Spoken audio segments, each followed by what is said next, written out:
vamos a ver lo que es la enfermedad de las arterias coronarias. La enfermedad de las arterias coronarias genera la mayor mortalidad en el mundo y en la Argentina, y en sus diferentes formas de presentación es de suma importancia tanto para alertar a la población en el diagnóstico precoz y el tratamiento adecuado.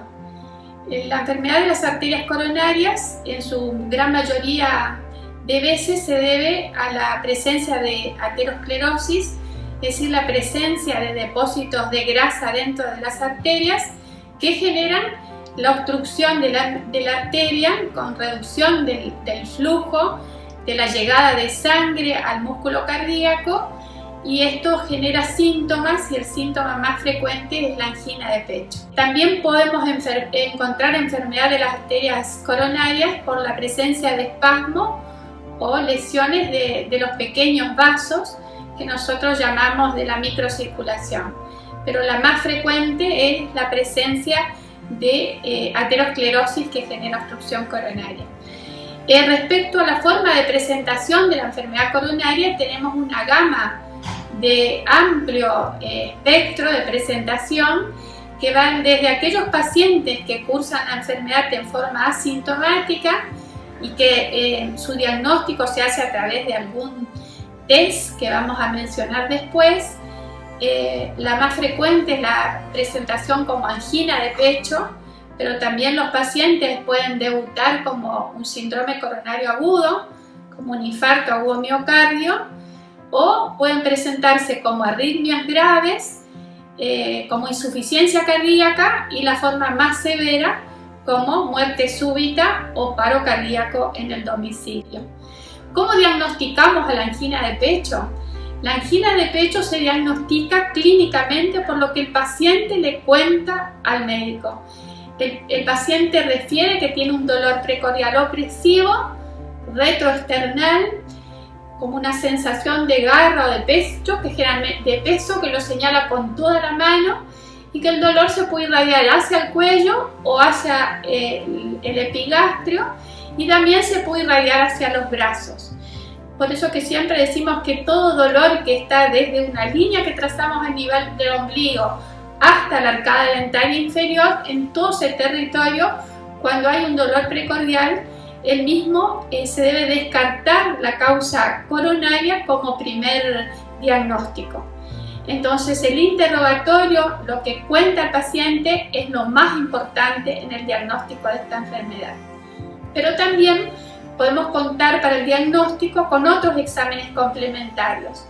El electrocardiograma, que nos permite ver si hay alguna alteración del músculo cardíaco, o en el momento agudo puede haber cambios muy importantes del electrocardiograma que permiten diagnosticar el infarto, siempre y cuando el paciente en ese momento esté cursando con un dolor precordial. Pero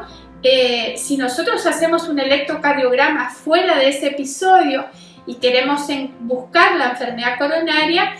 la búsqueda de la enfermedad coronaria con lesiones arterioscleróticas que obstruyan las arterias las hacemos a través de lo que nosotros denominamos las pruebas funcionales, que son la ergometría, que es el test más importante con el cual deben contar todos los pacientes, generalmente los varones a partir de los 40 y las mujeres desde la perimenopausia, y deben contar con este test funcional, que es la ergometría, que nos permite ver si hay obstrucciones de las arterias del corazón que generen una disminución del flujo coronario, y a través de eso podamos realizar el tratamiento adecuado, ya sea con medicamentos o en forma de intervención. Pero si los pacientes son jóvenes, en grupos etarios menores, generalmente alrededor de menos de los 40 años en el hombre y menos de los 50 en la mujer, la angiotomografía de las arterias coronarias nos permite observar si hay placas de ateromas muy importantes como para hacer el tratamiento correspondiente. Después tenemos otros métodos de valoración funcional que son como más complejos, que son la cámara gamma, que nos permiten, a través de la inyección de una sustancia denominada radioisótopo, ver cómo es la perfusión de las arterias coronarias, ya que este radiotrazador, si las arterias coronarias se hallan obstruidas, produce una reducción de la coloración en las imágenes que hacen inferir que hay una obstrucción de las arterias coronarias. Y por supuesto, cuando nosotros estamos en presencia de un paciente que tiene síntomas agudos como un infarto agudo miocardio, o cuando un test de estos que mencioné, como la ergometría o la angiotomografía que muestra que tenga obstrucciones de las arterias coronarias, la angiografía coronaria o cinecoronariografía o cateterismo cardíaco nos permite evaluar el porcentaje de obstrucción de las arterias coronarias. Y este procedimiento está indicado cuando el paciente se diagnostica un evento coronario agudo, esto es un infarto agudo miocardio, porque a través de este procedimiento podemos hacer ya la intervención, que es la angioplastía coronaria, que consiste en colocar una cuerda, un catéter dentro de la arteria coronaria, que con este catéter lleva un stent, un dispositivo que es como un rulerito que va dentro de la arteria, que permite dilatar la arteria y permite la llegada de flujo sanguíneo y la apertura de las arterias. Y si a veces las obstrucciones de las arterias coronarias no pueden dimensionarse con la cinecoronariografía, que ocurre en un porcentaje pequeño de pacientes, contamos con la ecografía intracoronaria y con la tomografía de coherencia óptica intracoronaria, que estos son los últimos métodos más selectivos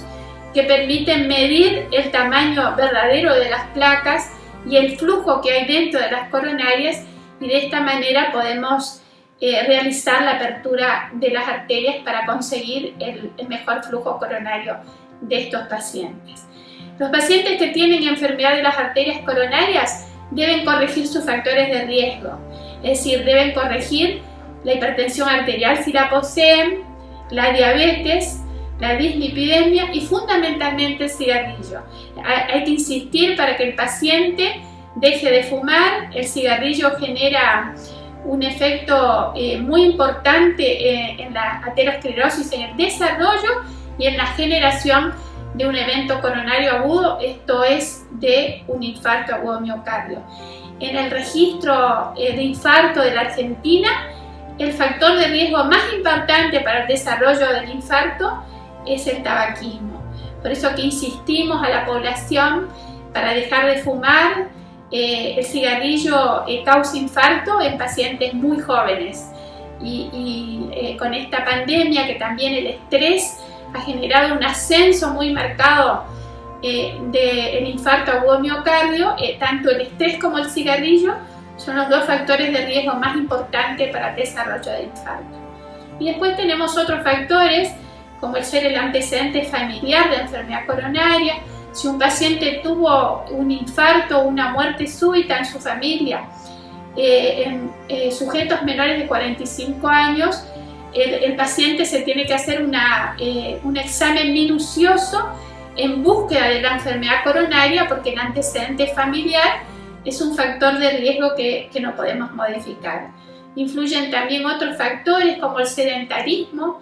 Insistimos a la población en realizar actividad física aeróbica, caminata, bicicleta, natación son uno de los ejercicios más importantes, o el baile también, donde generen movimientos aeróbicos, permiten que la aterosclerosis se mantenga o incluso retrograde en las placas de ateromas. Además de esto, el ácido úrico elevado es un factor de riesgo también importante que genera inflamación en las arterias coronarias y que hay que tratar de corregir. Y finalmente queríamos decirles, cuál es el tratamiento de la angina de pecho, que es la forma más común de presentación de la enfermedad coronaria. Los pacientes tienen que recibir antiagregación plaquetaria con aspirina. La aspirina deben recibirla un tiempo prolongado, en general indefinidamente. También reciben otros medicamentos que se denominan beta bloqueantes y que tienen como objetivo bajar la frecuencia cardíaca para que se permita de esta manera que el corazón se puede irrigar mejor cuando late más lento. Y también los medicamentos que no deben faltar son las estatinas, los medicamentos que reducen el colesterol, porque estos medicamentos mantienen estables las placas de ateromas, las placas de grasa, para que no se rompan y no generen un infarto agudo miocardio. Muchas gracias.